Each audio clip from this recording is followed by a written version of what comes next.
Hello guys, so today we're going to be talking about stool culture and how it's done in the lab. First and foremost, you need to select a media that you're using. There's a lot of medias according to the pathogen that you're targeting, but unless there's a cholera outbreak, the main pathogens are Salmonella and Shigella. So in this video I use DCA.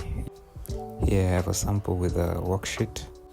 So I'm going to take my DCA and put it in the incubator so that it dries up, so that the colonies can grow well and can be incubated. Here you can see it's dry and ready for inoculation.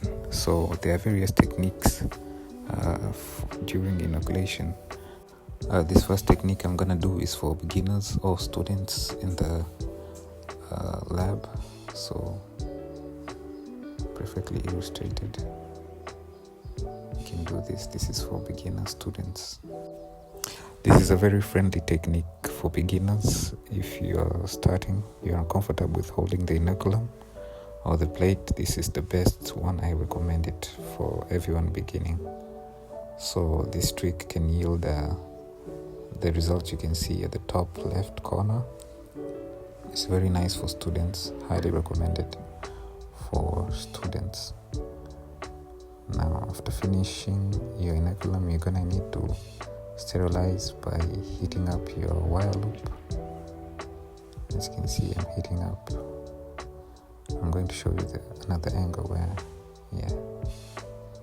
So this is how we sterilize our loop. Our loop is a 1 millimeter loop. You can also use a straight wire. We also have a Bunsen burner. Using a standard Bunsen burner for this as a fire source. So this is what I'm working with today. There's a plate, agar, a stool, and a worksheet labeled properly so that we can come and read the plates tomorrow. Proper labeling is important so that we don't mismatch the result, and we make sure that each patient has the appropriate diagnosis. So right now I'm gonna illustrate another technique that we can use if you're already comfortable, you're advancing from the student phase. You can use this technique, and it's also another angle that you can see well. So here I'm sterilizing the loop before picking up the sample. Trigger warning for those who might not appreciate a close-up view of human feces. So I'm gonna show you how a close-up view of how I pick up the sample using the loop. It's just a minor touch, no need to grab a whole load of it, just a small portion. Make sure that you really get in there. And I'm gonna take out my plate to show you another streak once you're comfortable with the first one. Mind you that you don't have to use the techniques that you're not comfortable with. The main standard is to get 4 quadrants so that you can get colonies with different concentration, and you can get single colonies so that you can interpret it. So if you're not comfortable with the technique, don't use it. Use the one that you're comfortable with that can yield good results.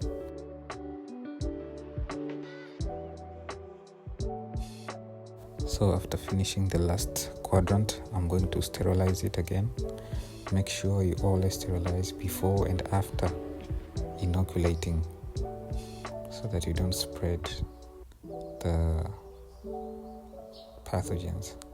So I'm going to put it in the incubator. Make sure the temperature is just right. I'm going to open it up, put it inside the incubator.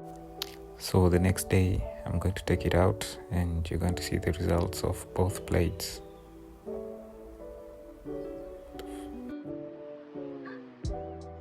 So this is the first plate came out, the one with the student inoculation technique.